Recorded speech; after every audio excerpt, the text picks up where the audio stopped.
Hello, Medfield. Welcome to the newest edition of Meeting with Mike Sullivan on our monthly interview. See what's going on in the town of Medfield.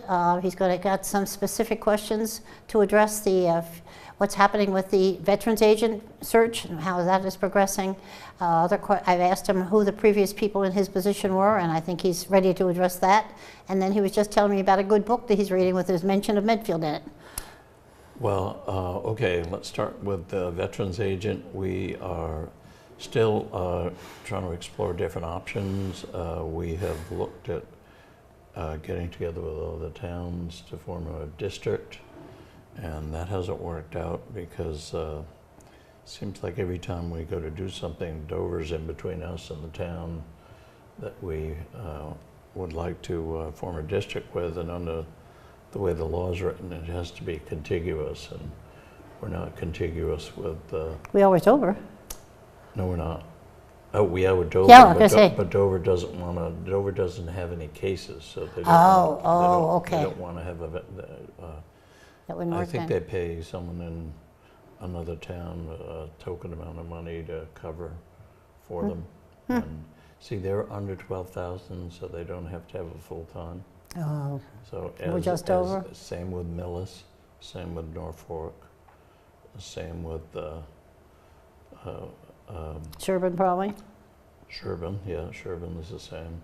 So the only towns that we abut that's over 12,000 is Walpole. Walpole. So, and we've approached them and they don't seem interested. The Council on Aging has a vacancy with their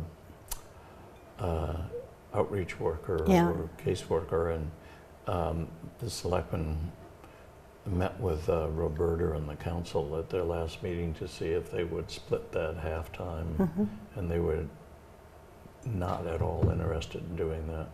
We also had a similar situation with the Board of Assessors because they had a half-time position that they've been interviewing for, and we thought if we could combine that with the veterans agent, so there was somebody full-time at Town Hall, they were not interested. Okay. So we have contacted the BC School of Social Work, where they supposedly had a program for veterans agent, veteran service officers, but they didn't seem to know much about it when we called BC, and they offer a 3-unit course to get a certification as a Oh, really? veteran service officer, but they said they didn't know of anybody that was in it right now. So we are still struggling, and we do have some applicants that I think we'll end up having to interview. Not having an interview, but that we will interview for. And the whole question is, does it become a full-time position or a part-time position? So we'll see. How many veterans do we have in Medfield? Any idea? I believe the last figure I saw was 450, but now Ron Griffin, when he came into the selectmen's meeting, said the number is rapidly declining. That's exactly what I would have said. And the caseload, I think, is around 3 or 4. Now, there are other programs. There's the Veterans Valor Act, and there's the federal legislation. So there are a lot of other programs that, besides the typical veteran service. Okay. So there's plenty to do, but it's as even Ron has told the selectmen, it's not a full-time job. So yeah, that's what I'm thinking. I wish the state would realize that, because the same, from what we've been looking at, the same is true of many other communities. They don't have a caseload large enough to justify a full-time position. And you said there are only 3 or 4 active cases? You mean people that are still living here that need actual services? They're receiving benefits under the state Veteran Services Program. So, we are hoping to find a solution soon. I know it's already been several months, and it's tricky the way the state has set up the parameters for hiring. So, but we'll see.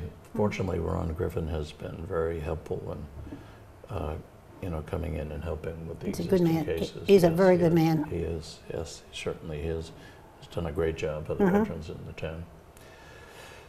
So, what else? We were talking about bridges. Oh, okay. Well, we have 3 bridges we're dealing with right now. The Phillip Street Bridge that we got $95,000 grant under the small bridge program to redo that. We had applied under that program, and then when the state inspectors came out to inspect it as part of the grant application program, Yeah. they shut the bridge down. Oh my God. So How long ago it's been down? Oh, it's been a long time. It's probably been, I'd say, 6 to 8 months now. that it's I been thought it was down. even longer. So we, well, it could have been, I'm not sure. I know it's been quite a while. And I think we've finally got approval on 100% design. We're putting out an RFP, Mm-hmm. I believe this week. And we've contacted the people. It's a wooden bridge, the superstructure. Yeah, how old's the And- original bridge? Not that old. I'd Oh, say really? it's probably, my guess would be about 25 years. See, I thought it was there when we moved here. Maybe it was a little long. Maybe I it was don't back know. when Billy McCarthy was superintendent. Could be longer, but I remember we rebuilt it in my tenure here. Mhm. So, although that's a long time, I guess. I guess so. But we're hoping, they tell us to fabricate the superstructure takes 16 weeks.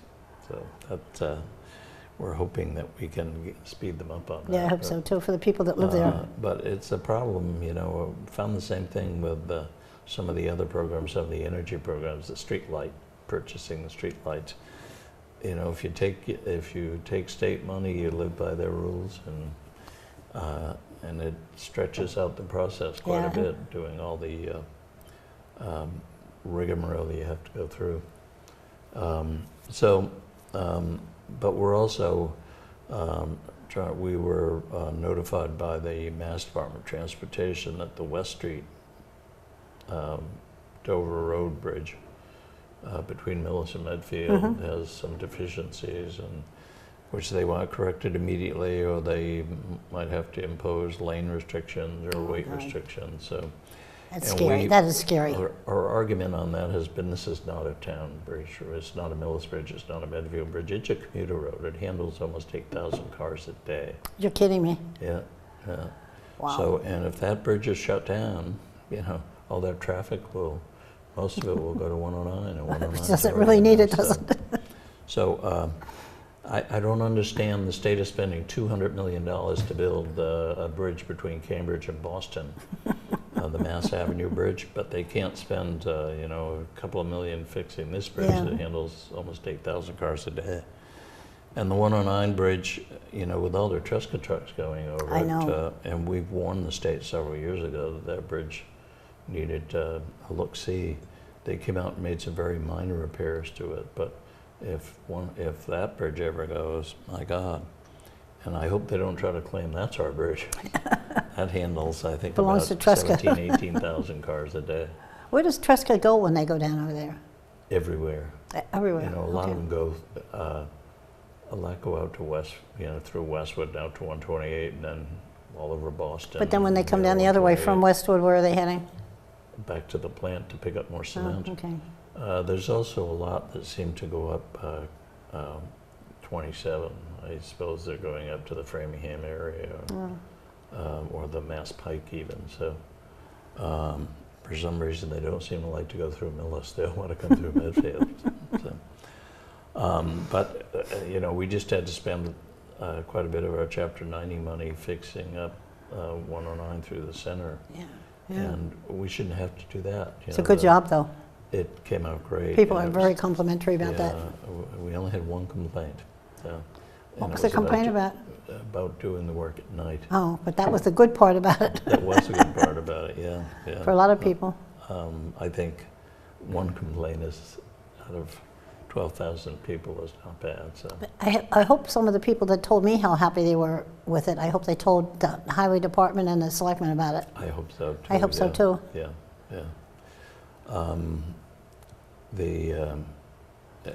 are some people that will call up. I had a call a couple weeks ago from a gentleman complimenting the DPW on the job they were doing down on South Street with the cleaning of the brush and regrading of the slopes, and he said it really was a big improvement. So we do get people that notice and are appreciative, so, and I think it means a lot to the highway guys. So. It should be.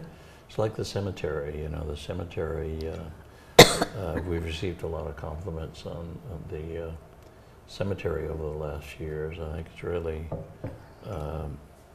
a tribute to the town that how well that cemetery is taken care of. Yeah, I got a compliment about the secretary the other day, and I called Mo at the office, and the head of the DPW here. A friend of mine died a few weeks ago, and her brother had come from out of state and wanted to revisit her gravesite. And he was walking toward it and standing at her gravesite, and they had been mowing in a close vicinity. And the man got out of the mower and came over and said, "Sir, you take as long as you want. I will go and mow someplace else." I thought that was nice, so thoughtful. So I called really Mo and told him. Yeah. I don't know who, that man that told me had no idea who the person in the vehicle was. Yeah, and it doesn't really matter. It's just very that thoughtful, they were though. Thoughtful, yeah. In fact, I've been spending too much time in the cemetery. We had a couple of deaths of town hall related to the last week. Jack O'Toole, who was 30 years building inspector and also was in charge of maintenance at Tilla Village for a long time. And a great guy. Terrific guy, and he passed away a couple of weeks ago. And then the same day, in fact, Dorcas Owen was the receptionist at Town Hall. And how many years was she Mrs. Santa in the parades? A lot of years. You know, it was funny, we were talking about that at the wake, because for years, Mrs. Mann, Elizabeth Mann, did it. Mm-hmm. And then we were trying to figure out... C.B. Dow did it. C.B. Dow, and then Dorcas, and I don't know whether C.B. was before or after Dorcas. I don't know. I knew both of them well and liked both of them, but I don't know who came first. Yeah.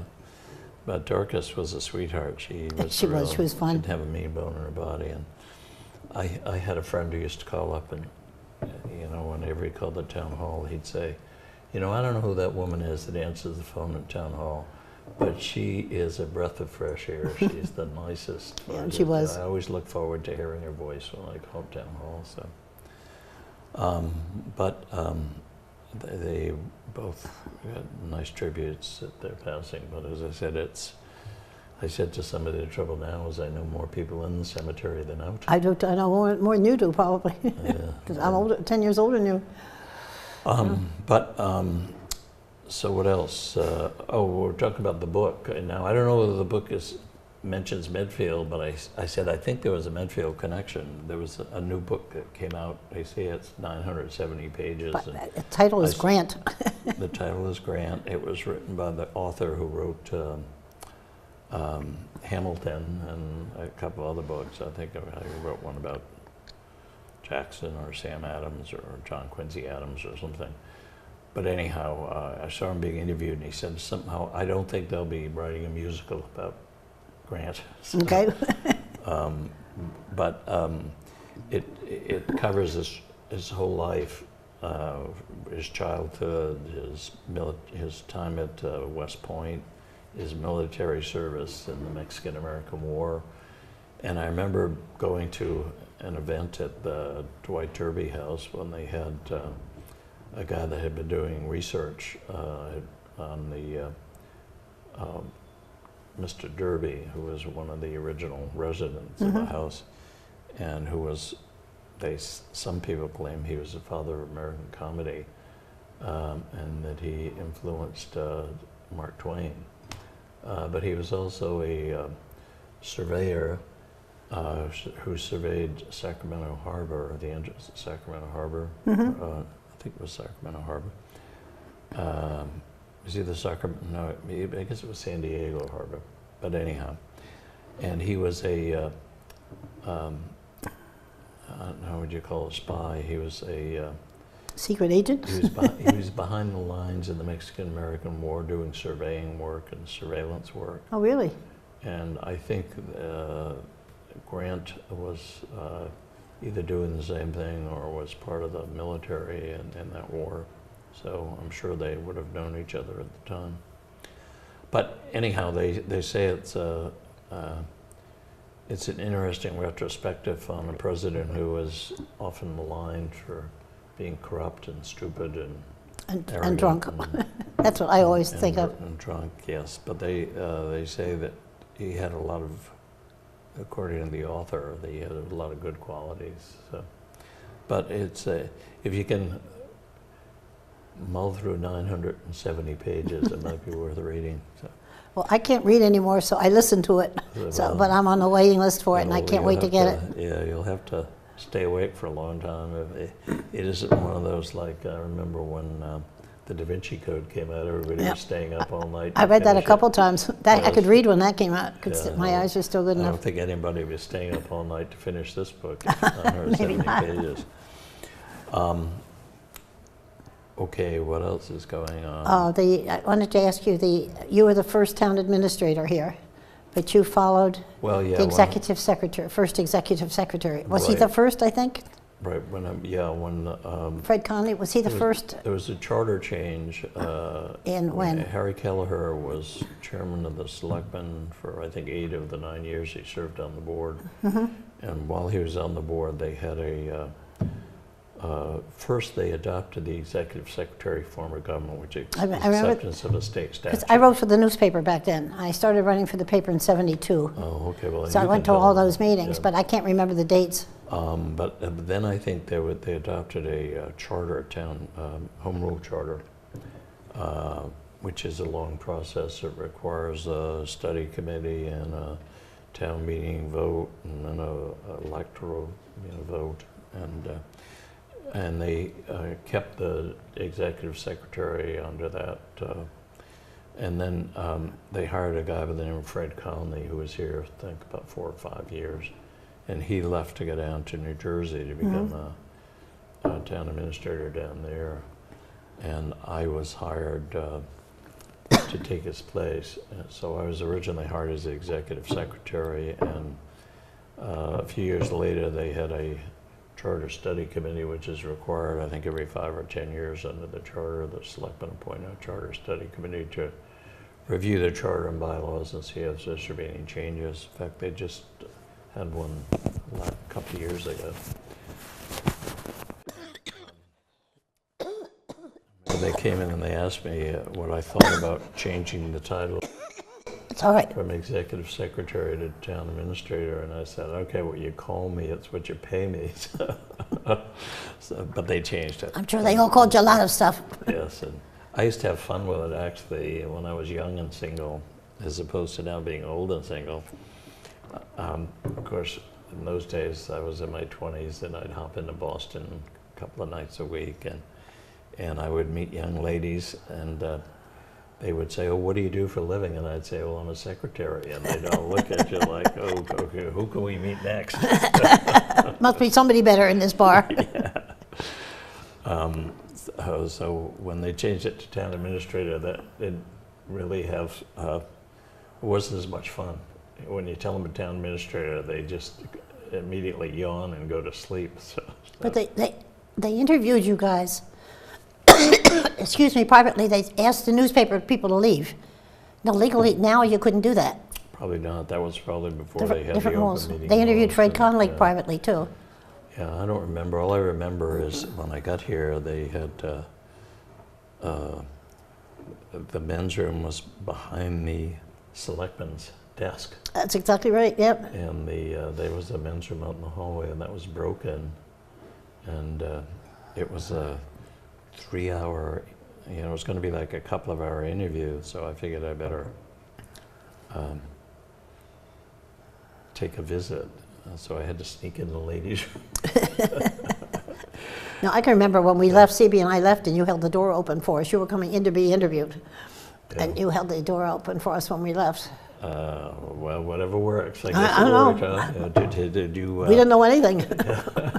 We just knew it was one of the candidates. We had no idea what was going on. It was very interesting because right after I was hired, I was still working in Arlington as assistant town manager, and there was an article in the Boston Globe, and the headline for it was "Yes, Virginia, there really is a Medfield," and it talked about how nobody had ever heard of the town, and when they did, they confused it with Medford. Sure.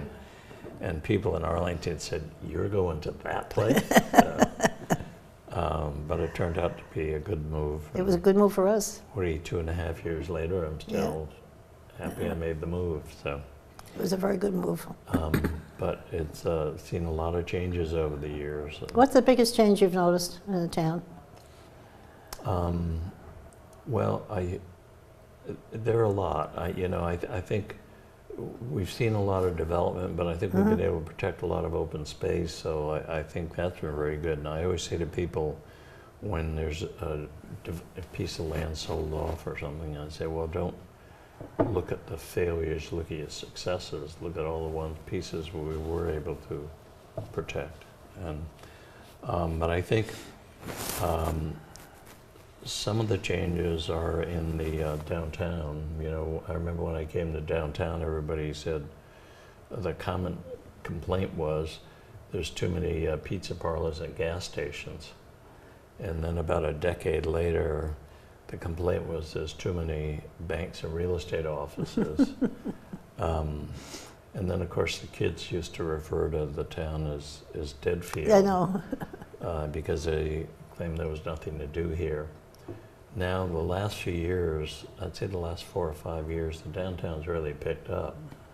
And it was funny, I stopped at Nosh and Grog one night a couple of months ago, and I was talking to a couple that sat next to me, and the wife was telling me that, that they tell their friends that Medfield is a great place to go bar hopping on the weekends. And I said, Medfield? Well, you have some choices now.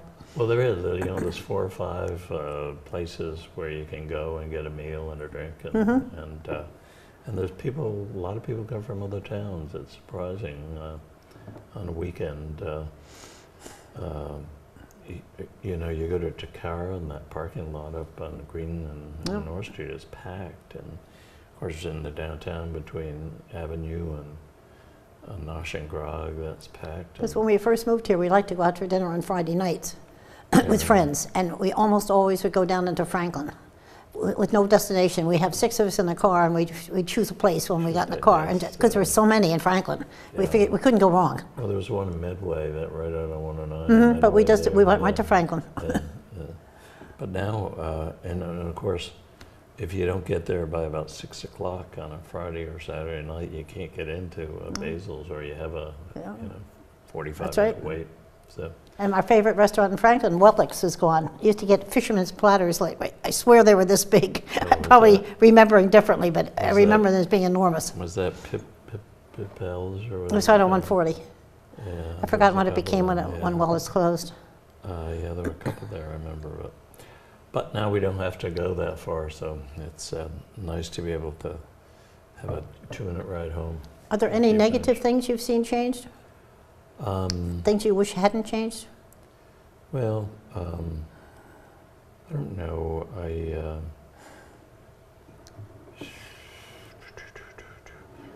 The traffic probably has gotten worse through the center.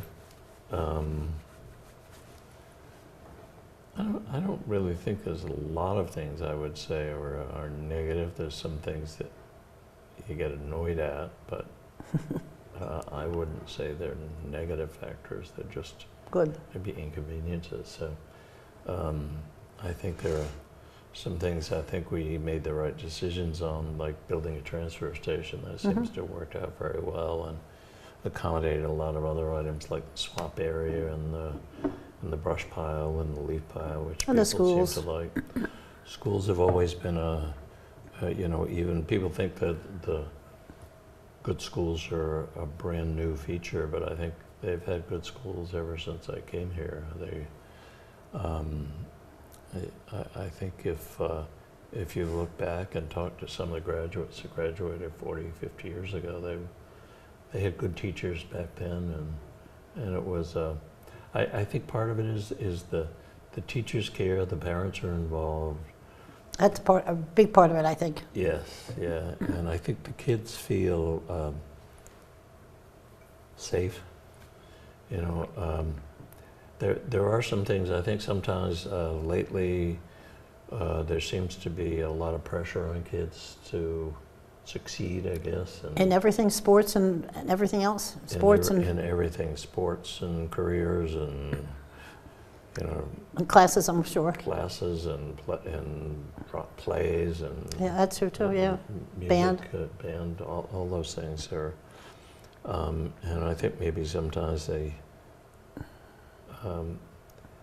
kids and the parents need to relax a little bit more and enjoy. I think you got a life. point there. So, but other than that, I'd say, you know, sometimes people say, well, people are more demanding. I remember 30 years ago there were some pretty demanding people in town back then too that had to have everything, and then when the kids graduated from school, they moved out of town. So. Mine That's didn't. not a new phenomenon. No, you certainly didn't. Not all the way, anyway. You just lived at the school with your grandchildren. But I think there's so many more organized activities for kids than there used to be. I think so, I remember yeah. we're backed up to the Dale Street School and the Memorial School, so my kids would walk, almost everybody walked to school back then, and my kids would walk home with 4 or 5 other kids, say, can Bill, Joe, Smith, Susie, whatever, stay for the afternoon, and they'd go in the kitchen, call their parents, I'd get their cookies out, and it was great. I knew where they were and who they were with and what they were doing. I thought it was wonderful. Well, you know, there's some things I tell people, the newcomers that come to town, and they don't believe you that these things really happen in Medfield. When I came to Medfield during the fall hunting season, Lords used to sell ammunition. Okay. For the hunters that wanted to go duck hunting. Oh, I remember this. Down by the river, so they would have signs up on Lords that they had ammunition available. Mm-hmm. And Little League, the parents used to go and cut the grass themselves before the games and line the fields. Yes, they did. Park and Rec didn't do it. That was Absolutely. up to the parents. If they wanted a good field for the game, they had to go down and mow it, and we did it many times ourselves. And rebuild the pitcher's mound and fill in the holes next to the batter's plate. So line the fields. So those things have certainly changed.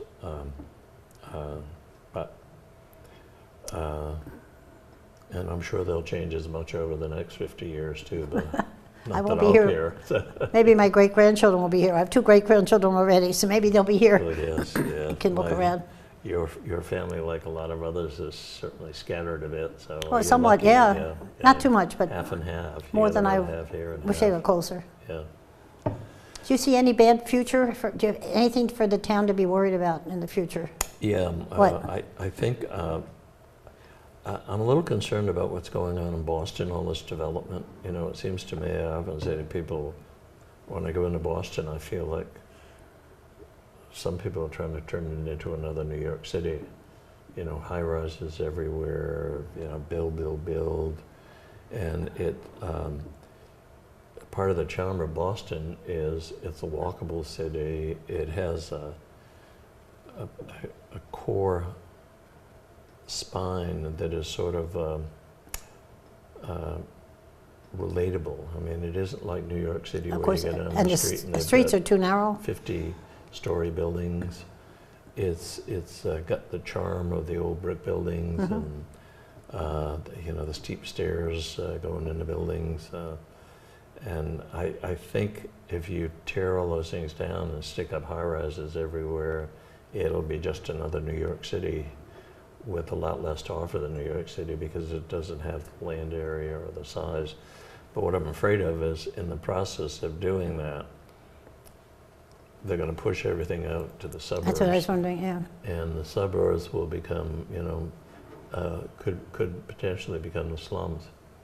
I remember reading a book when I was in college about cities, and it said if you want to look at the evolution of cities, American cities are too young. You have to look at Europe and South America and see what happened, that over time the wealthy moved into the central cities because they could have secure gated facilities. Oh, And interesting. they were not secure out in the hinterlands, so the hinterlands became the residences of the poor, and the center city became the residence, for security reasons, became the residence of the wealthy. And there's another reason for that too. I think with so many people with second homes and that don't want to commute 3 hours a day during the week, but don't mind commuting once a week on the weekends to Maine or Martha's Vineyard or the Cape or whatever. It's much easier. Although I did talk to somebody a few years ago who would, when they retired, moved into Boston, and I saw him a couple of years later and said, "How'd you like it?" They said, "Well, we moved out." And they said, "We loved it, but it was so expensive." They said, we had an apartment with a kitchen, but every night you'd say, well, there's 200 restaurants within with a half mile of here. Temptation's there. Yes. Why don't we eat out tonight? And then the end of the end of the month, the bill would come in, and you've forgotten you had eaten out so many times. And, Yeah, sure. And then the rents, of course, have gotten so high. So, although I was just talking to someone, I went to the post office to mail some bills at lunchtime, and I was talking to somebody there who had gone in for a tour of the new affordable housing units on North Street, a very attractive building that Bob Burley did.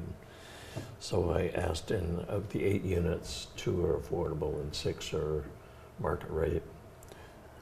So I asked what the rents were for the market rate units, and How much? and I think for a 2-bedroom, it was $2,200 A month? a month. Yeah. For 2 bedrooms? 2-bedroom, yeah. And well, when you hear the prices in Boston, you're talking about $4,000 still or $5,000 a month. So, but to me, how many people can afford that? And as this individual said, for that amount of money, you can almost have a mortgage. You can buy a house with pay the mortgage payment. So,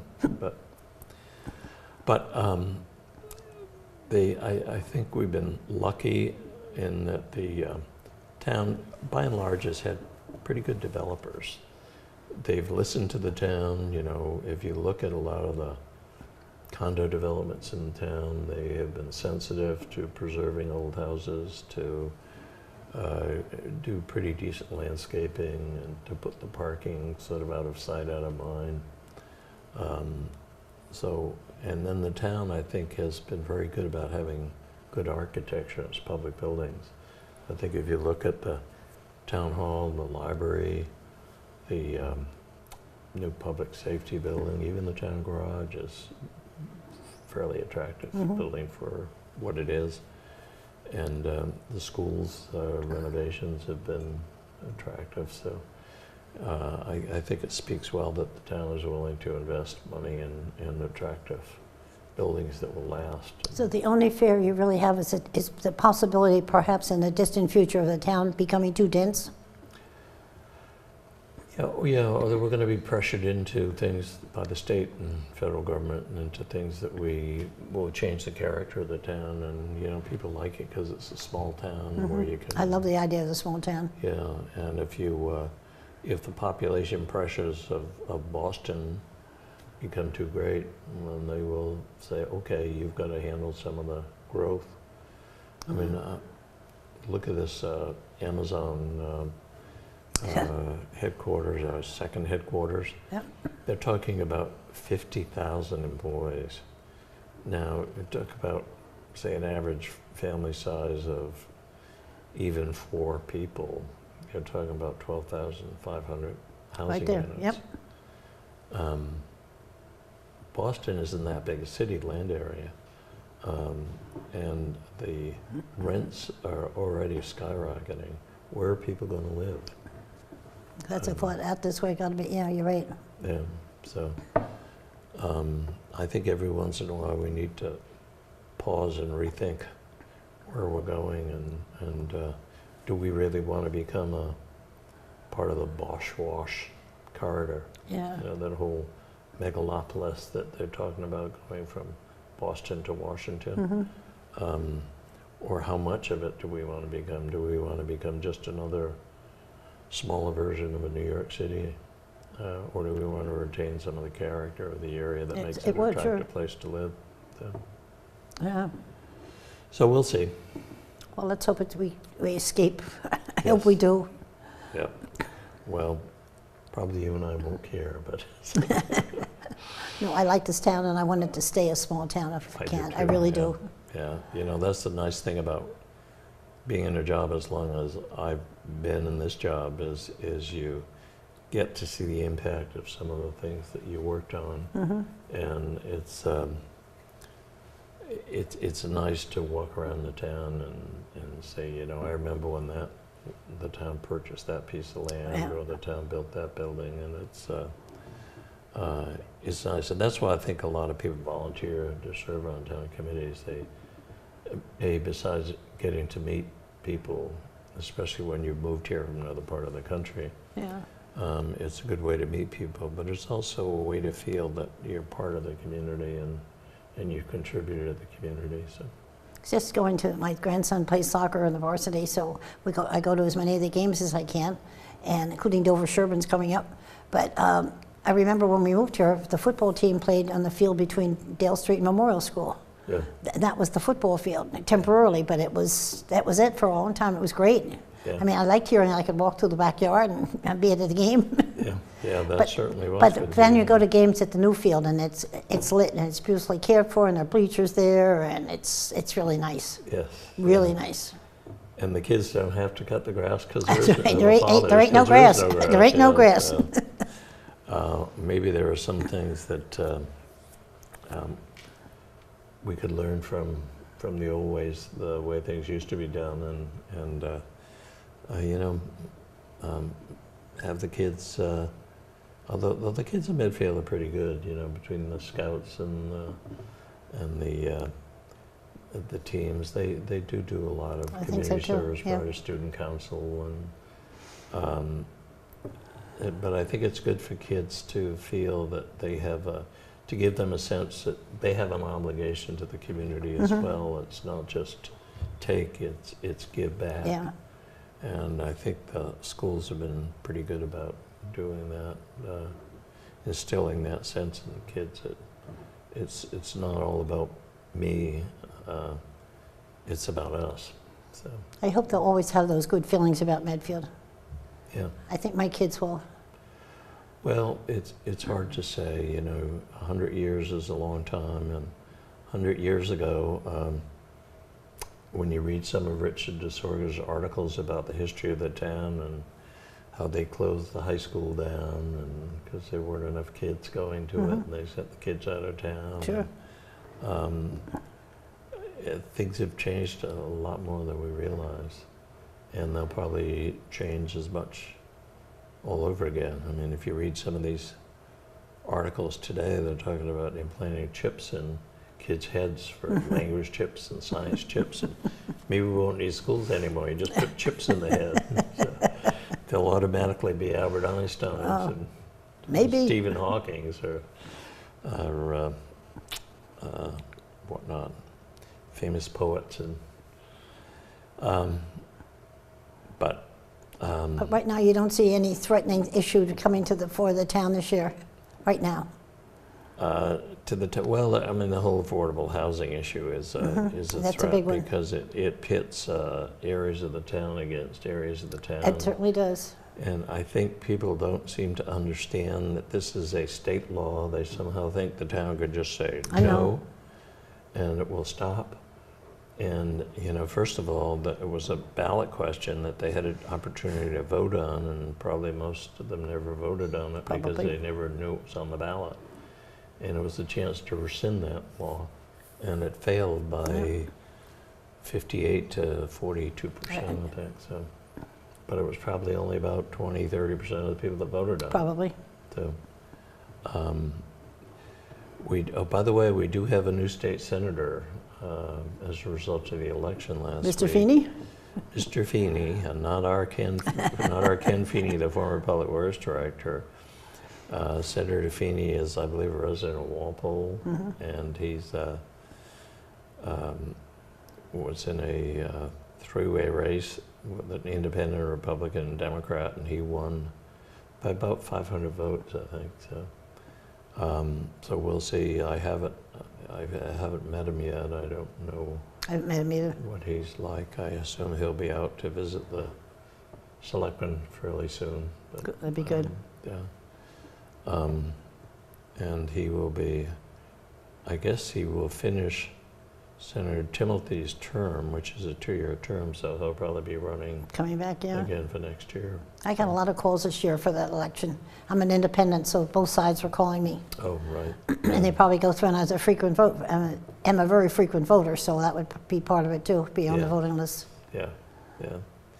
Yeah, it was, I think they had, let me see, probably about 2,500 or something like that voted out of 9,000, Yes. so it was not a big turnout. No, it isn't.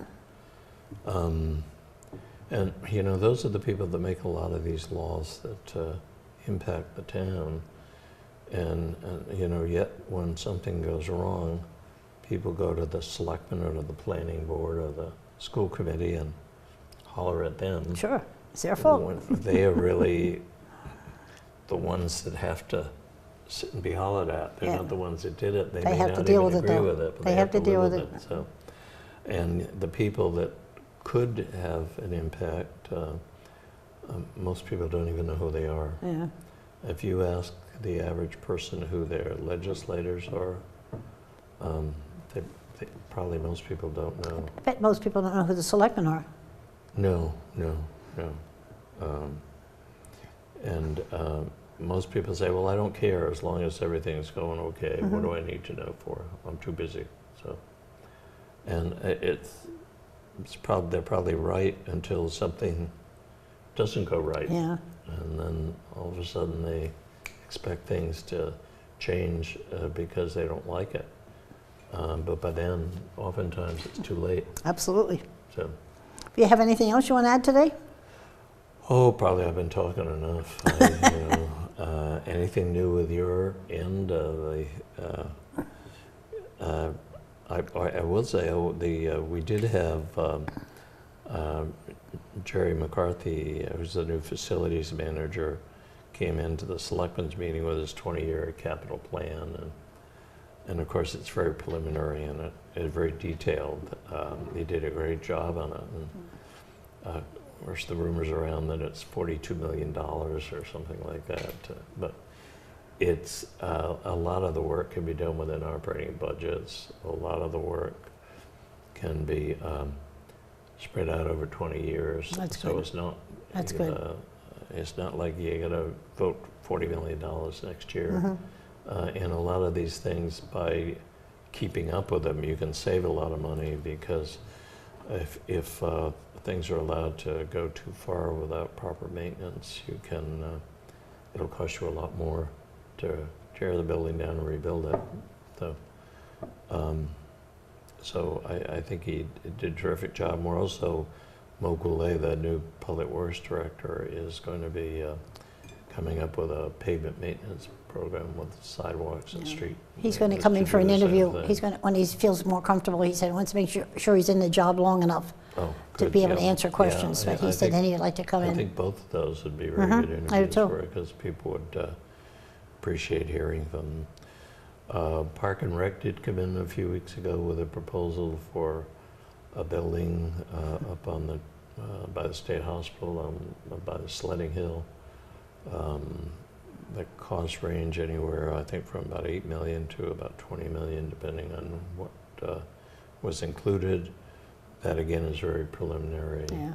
and as a result of an article that was passed at the 2016 town meeting for a study of their programmatic needs. So things are always happening, and it's hard to keep up with it. Every time I look at the debt, our debt has been dropping quite rapidly. Good. We're paying off $5 million a year in principal, and so that's dropping it down. But then every time I think, oh good, we're in good shape. Then comes the Park and Rec or something else. The Park and Rec, the Dale Street School, the bridges, the water, painting the water tower, treating the water for iron and manganese removal. So it's like a house, I guess. It never stops. The maintenance never stops. No, guess not, but still Yeah. scary when you think of all the things you did. Yeah, but at our peak in around 2003, we owed about $93 million in principal and interest payments. The end of this year, we'll be down to a little over $50 million. So we're You make it sound like nothing. No, well, yeah, it's certainly not nothing, but it's a lot better than 93 Yeah, it's million, not as so, bad, right? Correct. And the interest rates are lower too, so that helps. But we're paying it down faster, so that keeps the totals up. Yeah. But we were lucky that we were able to do a lot of these projects while the interest rates were low and the construction market was kind of slack, because we were able to get good prices on our projects. In fact, I went to a meeting recently and there were a bunch of town administrators there. And when I mentioned the Public Works building, I said, "You're getting us all in trouble. You did your building so cheaply." And of course, everybody in Medfield think the Taj Mahal, I know that. cheap. No. But they're coming in, many of them are $100 a square foot more than we came in at. So in retrospect, it was a good move, as were the school renovations and the town garage. So I hesitate to think what it would have been like if that winter we had all the snowstorms, was it 3 years ago? I can't imagine. If we hadn't had the new town garage in operation. Yeah, we really needed it, no question about it. Yeah. There is some good news. The price of salt went down about Yay, $12 a ton. So if we need it. It's supposed to If be we mild need it. winter, last I I heard. hope so. You got my vote on that one. So, I would love it too. yeah. So, but I guess that's enough. We have to save something to talk about next month. Okay, and hopefully we'll still be talking about the warm weather. But let's hope. Yes. Let's hope. Yeah. Okay, well, Medfield, thank you very much for watching Medfield TV, and I'm sure you'll see Mike again in a week, or not a week, in 4 or 5 weeks you'll see Mike again. Yeah. And Roberta Lynch from the Council on Aging will be coming in soon, and we have some other people scheduled. So keep watching Medfield TV, and once again, thanks for watching us.